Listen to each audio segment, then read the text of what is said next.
So I will be talking to you about how we at BSH create value from leveraging complex data and AI. A topic probably many of you are dealing with, maybe have mastered, and probably are spending lots of energy and also money in that. My presentation will be structured more or less in 4 parts. I will start with how we got started at BSH, like what were our first steps. I will share with you a couple of our current examples, topics we're working on, we're invested in. I will talk to you about how we organize ourselves to make that possible, and fourth will be about the learnings we had. But before we go into that, maybe just a few words about who is BSH.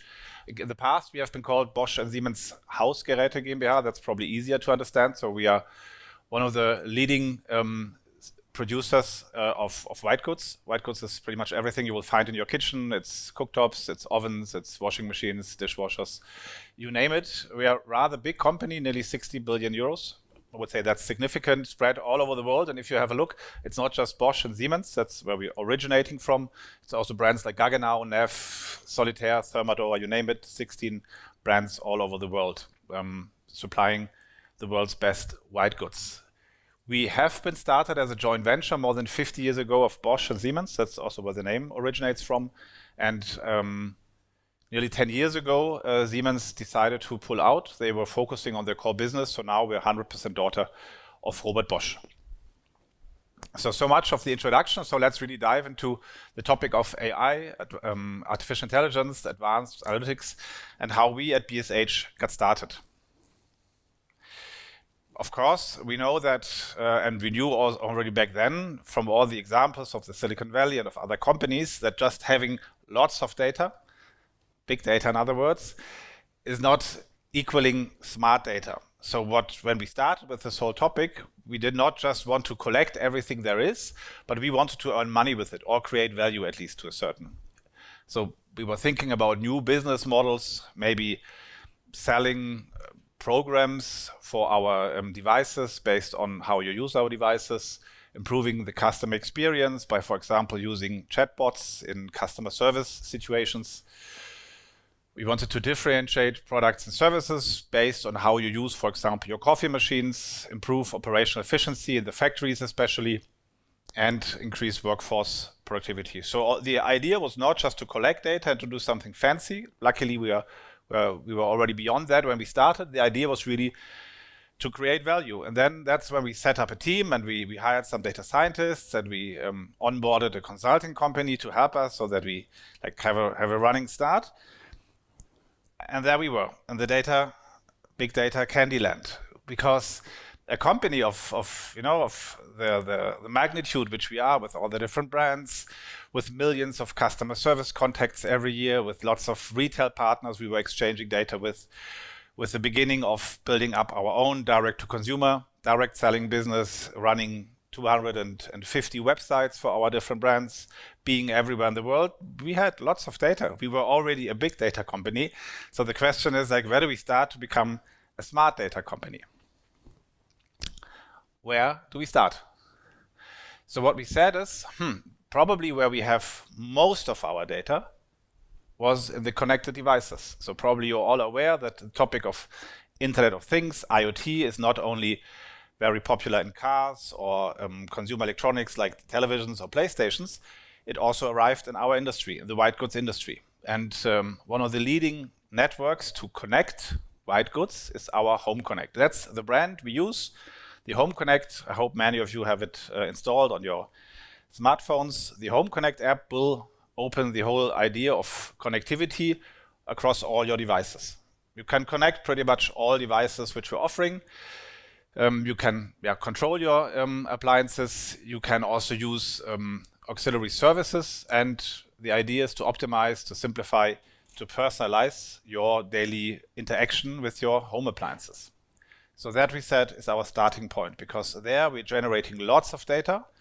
There we are finally in direct interaction with our consumers, with you ultimately. Like as a producing company, we're differentiating between customers and consumers. Consumers, that's you. That's like the folks who are using our devices. Our customers are our retail partners who are selling our machines.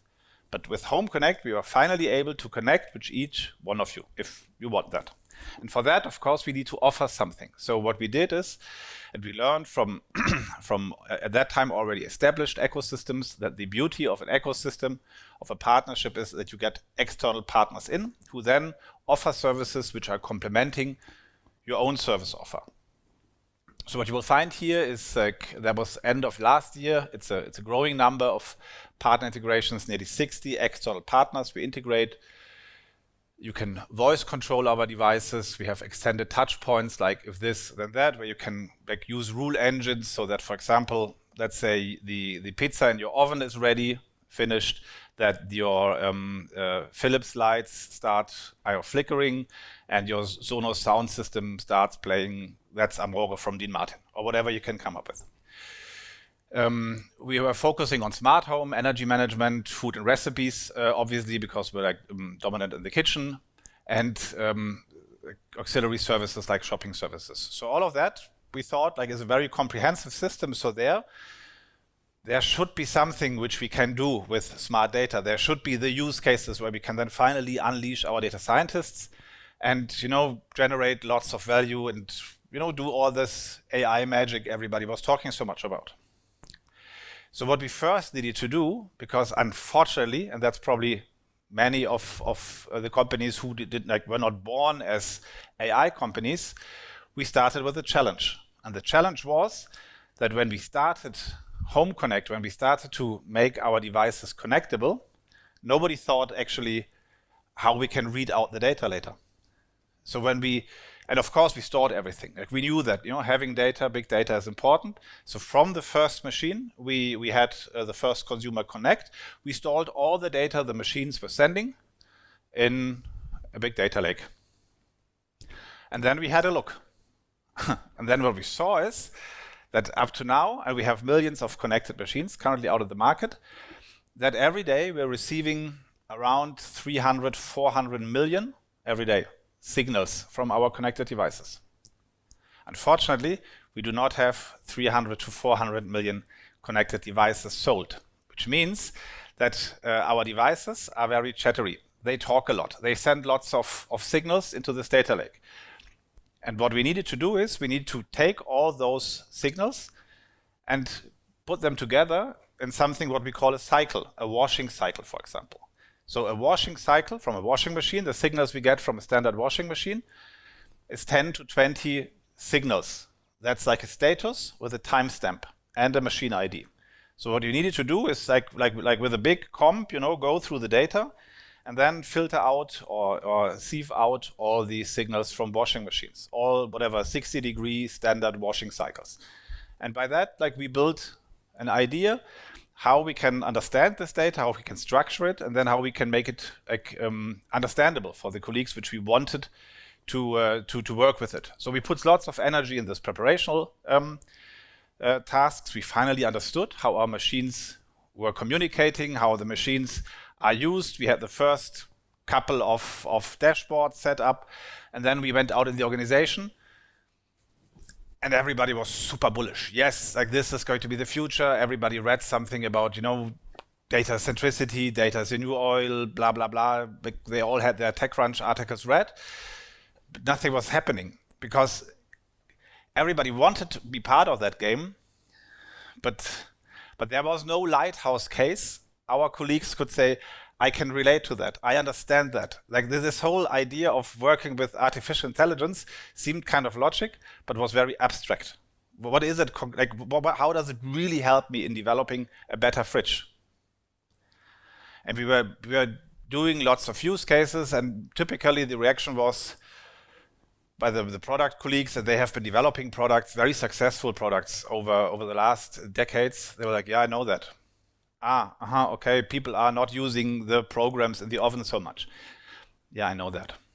And all the first heap of excitement then kind of just went away because everybody said, this is a waste of money. You're just telling us stuff which we know. So what we need is if, let's imagine you have a garden and you have, a very, very big stone in that garden and you want to move it out, but it's very heavy. And it's also slippery. So, you grab around it and you try to find that crack where you can then put your fingers in and then put leverage on and get it out. And then chance came. we found our lighthouse case, because one of our prime products in the small appliances are those freestanding coffee machines. Fantastic products, fantastic coffee, also very expensive, 3,000 euros. And what we saw is that we had a very high number of returns of this machine. They came back with a defect brewing unit. The brewing unit, you could say, is like the engine of a car. It's like the heart of the product. It's the most expensive component of that. And they came back. They were broken. So in the past, we need to make the decision, like, do we start a recall? This is extremely expensive. It costs a lot of money. It costs you reputation. And we were not sure, is it maybe the plastic parts which have a problem? Is it maybe a usage error that consumers are not using it properly? And we also had no way of understanding what's different in those machines which come back compared to those which are still in the market and still working, because not all came back. And we looked into Home Connect data. And what we saw is there was a big difference in the usage. So what we saw is that for those machines which came back, there were a huge number of process abortions at the beginning or at the end of the brewing process. What you need to know is, if you stop the brewing process while it's brewing, at least with that machine, you're hurting the machine.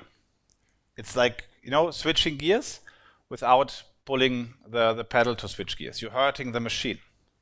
So we saw that all the machines who came back had exactly this usage behavior. Either people stopped immediately after the brewing process started. Oh, I forgot the cup, maybe. Or I pushed the wrong button. I don't want espresso, I want cappuccino. And also towards the end. Oh, I think it's enough. Or, only now only water is coming, so I want my coffee strong, or whatever. And the machines which did come back didn't have that.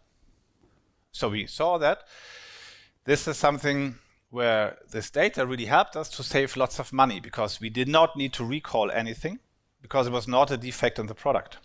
What we did is, on the one hand, we sat together with the development guys and developed a mechanism, kind of like a hibernating mechanism, so that if you stop the machine now, it first hibernates and then stops, so it doesn't hurt the machine so much.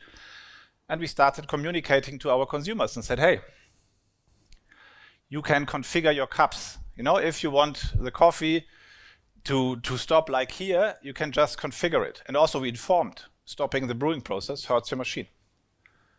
And we saw that the number of returns decreased significantly. So we solved the problem. We had found the crack in the rock in our garden. And then things really started to get motion, because this is something, saving costs, making products better based on consumer behavior.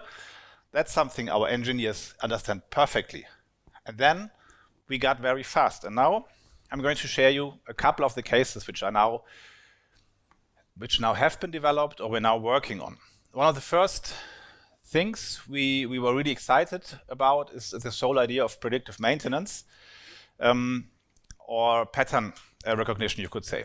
So we thought that how cool would it be, especially for us, if we would know that a machine breaks before it breaks. So we thought about how can we predict that? And especially with only, at that time, a few machines in the market and being connected. At that time, we're not talking about gazillions of machines already sold and used for tens of years. It was rather fresh. So we took the washing machines and said, if, like, one of the most frustrating errors in the washing machines is a pump error. So what if we could predict a couple of days before a pump error happens? And then we started and had our data scientists work on it, and it actually worked. So we were able to predict that a machine 7 days before it breaks down, that a machine breaks down. And of course, like in that small case, that's not a business case yet. But just imagine if you have thousands or billions of machines out, and also, like, of course, new machines, luckily, don't break so often. But just, let's fast forward time and say in 10 years, when machines get their first problems, how much money we can save in customer service, which is one of our key differentiators. having a fantastic customer service, but it's also a huge cost block for us. What you can do is, if that really, you roll that out over all devices in a country with lots of home connect coverage, is that you can optimize your customer service visits because you already know what's going to break down. That's a big advantage because you can optimize the routes. You don't have like hectic going back and forth. What you also can do is you can save lots of inventory, because if I know what's going to break down, if I know what the problem is, I can already put the respective spare parts in the customer service car. And that helps us on a third dimension, which is like first completion rate, which means how many issues can we fix the first time, like at the first visit, which is very important, because if a customer service agent has to come to you 2 or 3 times to repair something, that frustrates you a lot. That's not a good consumer experience. So this is something where we really put lots of attention to. And of course you could say, this is a bit scary, because ultimately in 10 years, probably we can predict it down to the minute. So we could have a customer service agent already standing at your door and then pressing the bell, ding dong, and says, "Hi, my name is Thomas, I'm from BSH customer service. Your washing machine is going to break down now." And that, of course, is not what we're going to do. But ultimately, like technically, it will be possible.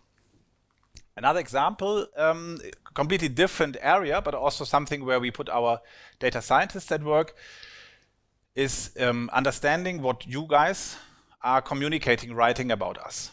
Yes, of course, also in the past, what we did is we collected systematically with data crawlers, collected all reviews, everything which is written about us in social media, in reviews on retailer sites. But then we needed people to read through that. And people needed to be trained. People have a different understanding of what is good, what is bad. So we spend lots of money on understanding what consumers are talking about, and also there was lots of inconsistencies between countries, between respective people. If they were sloppy, like the reviews were not worthwhile. So what we did is we worked together with FICO,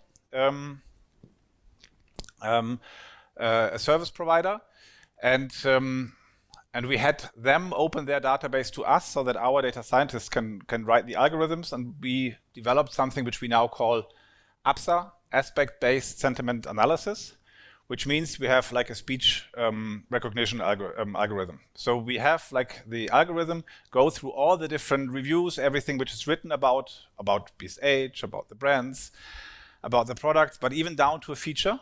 And then we have an automatic analysis, sentiment-based analysis of what is written. So for example, if somebody buys a new dishwasher and writes, "I think the new Bosch Series 8 dishwasher is really fantastic. I think it's a bit loud." Then we would have, like, in general, a very positive sentiment.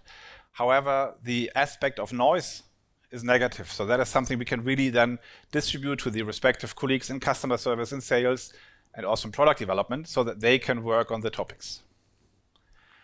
An example where we bought something from the outside is Scheffling. It's an AI-based kitchen assistant, which is especially helping you if you have certain allergies. So if you have a recipe and certain ingredients you cannot digest, then Scheffling can, like, based on AI, recommend you different ingredients. Scheffling can scale up recipes. So what if you are not cooking for 2 but for 10 people? What does it mean in terms of number of ingredients, etc.? That's an example. But for us, one of the big use cases is what we have presented just recently, last September at IFA, Funkausstellung. That's like one of the biggest, like the most important fairs for us, at least in Europe. That's the new Bosch Series 8 oven, and it comes with picture recognition, and not just with picture recognition, but with the first time the possibility to really individualize what you are, like, preparing in the oven. And yes, of course, we always had different programs. So if you have a recent Bosch oven, you have a program for different cakes, for fish, for pizza, for you name it. That has always been there. But that is always based on a standard taste, the average taste. the taste of all of you put together and then averaged out. That's what you find in the program. But if you are paying so much money for one of the best ovens which you can buy for money, and you buy the Bosch Series 8 because you want something special, then you need something more. You need to have something which is individualized to you. That's what you use from your cell phone, from your from many other, from your whatever Netflix account, from your Instagram stream. They're already tailored to you, but your oven has not been, and that gives you the possibility. So what we put in is a small camera. It's a built-in camera in one of the corners. And what we have been doing is we have been taking lots and lots and lots of pictures of, for example, lasagnas, and are detecting when are you stopping your cooking process. When do you take out your lasagna? And then, of course, this oven has not like the built-in average, which is then built in for the 10 years, but the average can develop over how thousands and hundreds of thousands of Bosch oven owners are using their oven, and it also can learn how you like to have it. Maybe you are the light type, then it will stop earlier for you.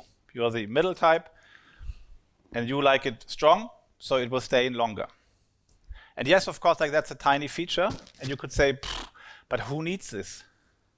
Yeah, somebody who pays thousands of euro for one of the best ovens there's in the market, because that's why you buy that, because every oven can make lasagna, but only our oven can make it exactly as you would like to have it. And the interesting part was that we developed this computer vision capability for us, and we're now leveraging it. So for example, we have picture recognition also in the fridge, but we're not only using it in our devices, we also, for example, use it in production.